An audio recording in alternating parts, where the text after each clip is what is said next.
Yeah, so I actually founded Emblaze ONE in 2012 when I was living in Montreal, Canada.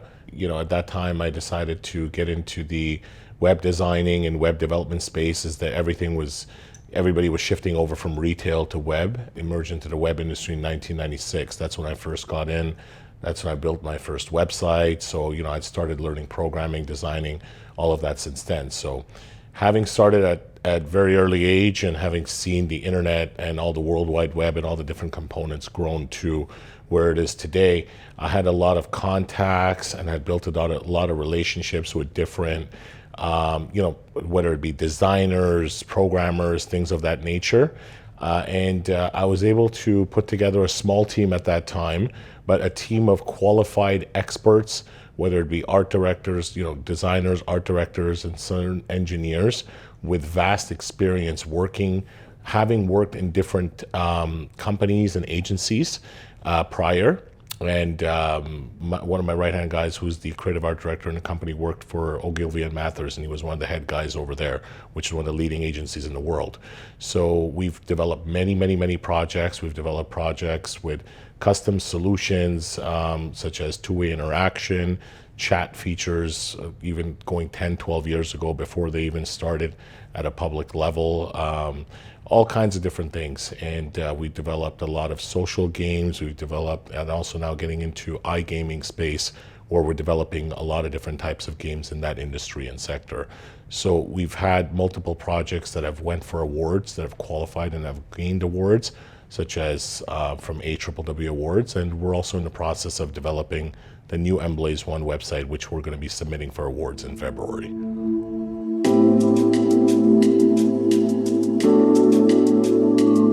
First and foremost, your team has to be very motivated.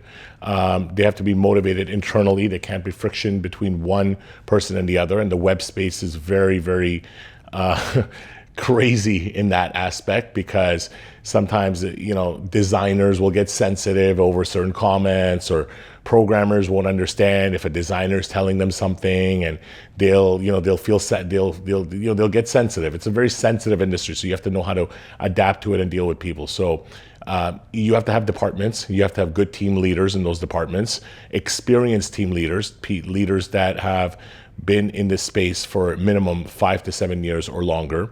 So I feel like I have a little bit of an edge in that aspect, as since I started in 1996, this gives me 28 years of hands-on experience in anything and everything related to the World Wide Web, all the way from starting and building a basic website that was one pager, simply with colors and HTML1, to the type of things that we develop today, advanced systems, CRMs, games, and all of that. So when you have a good team and you have experts in their field, and you have a multi-step process before projects go live, you have a testing environment, you have each team leader in a certain area reviewing everything based on the standards of where your client is, or where the project is basically going to go live in.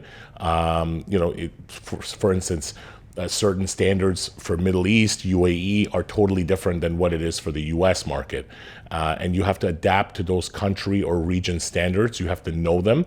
And in the end, what I do is I take my experience and I'll go in and I'll review and make sure that everything is done right, proper quality control check, and sign off and call it a day. Very similar, actually, to if you real estate. Same thing. You're building homes, you're building buildings, you're building hotels. Ultimately, there has to be an inspection process in the end before the building or the home passes.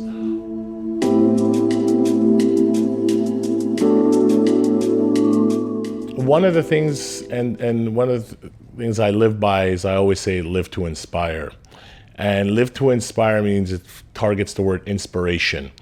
Anything and everything you do, you have to do with a purpose, and you have to do it one of the purposes of inspiring others, right? And that's what I've been about for every aspect of my life, whether it be on business, whether it be physical transformations, whether it be things of that nature. And it's the same output that comes into creativity, same output comes into what you're delivering to a client, whether it be a software related, a game related project, anything of that nature, right? Because ultimately, when your client sees it, and then when they put it out into the market, and then those users, their customers or their audience see it, and they're looking for a conversion from there, they have to, in the same manner, be attracted to the creative. They have to understand the functions, and it also has to inspire in a certain way where they're like, wow, we actually like this project, or we like this product, where they see longevity and they see life in it, they see actual growth in it, right? Interaction is very important as well.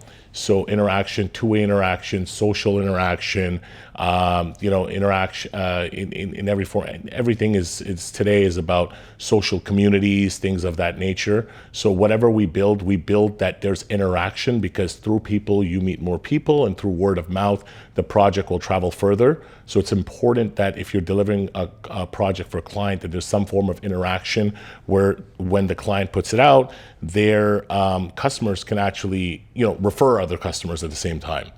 Humor is very important. It has to be fun. So fun on both angles. Fun when your team is developing, designing, developing, and executing on the project. And same way when the consumer is looking at the project, your client's looking at your project, they see joy, they see fun, they see positivity in it for growth and things of that nature, right? And of course, one of the most important things in life in general is purpose. So your project has to have a purpose. Your product has to have a purpose. You and your life have to have a purpose in the same way. So whatever you're developing for your client's going to execute, there has to be a purpose behind it.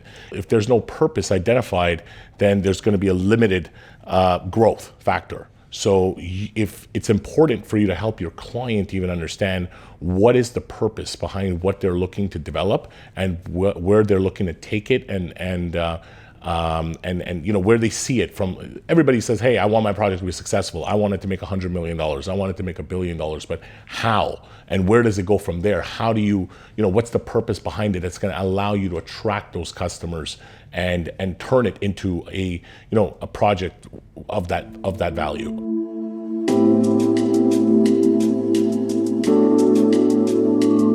You have to be passionate to be able to stay on top of something. I'm passionate about what I do. Anything and everything I do, any industry I'm in, or specifically web, since I've been doing it forever, I'm passionate about it. I love it. I sit on a computer all day, hours and hours and hours, 10, 12 hours at a time, 15 hours even sometimes. So you have to first be passionate. And then if you're passionate about what you're doing, and you're not just doing it for the money, but you're doing it behind, there's like a purpose and there's something behind it, then you have to be curious. You're always curious about what's going on, what's new. Everybody talks about, for example, AI, but there's so many different components. It's so widespread, robotics, AI, things like that. So then what you have to do from there, if you're passionate, the first step is accomplished, which is the most important. Then you have to educate yourself. If you learn more, and at the same time you're growing more through meeting more people, and you're able to leverage those relationships to say, hey, I have this idea and I want to tie it, and I know this person that's the right person for it, you can create the match and make something great happen from there. So those are the most important things in identifying and new things, and not just identifying them, but being able to actually get involved in certain things, develop new ideas, new trends, and bring them to market, or help others bring their ideas into market.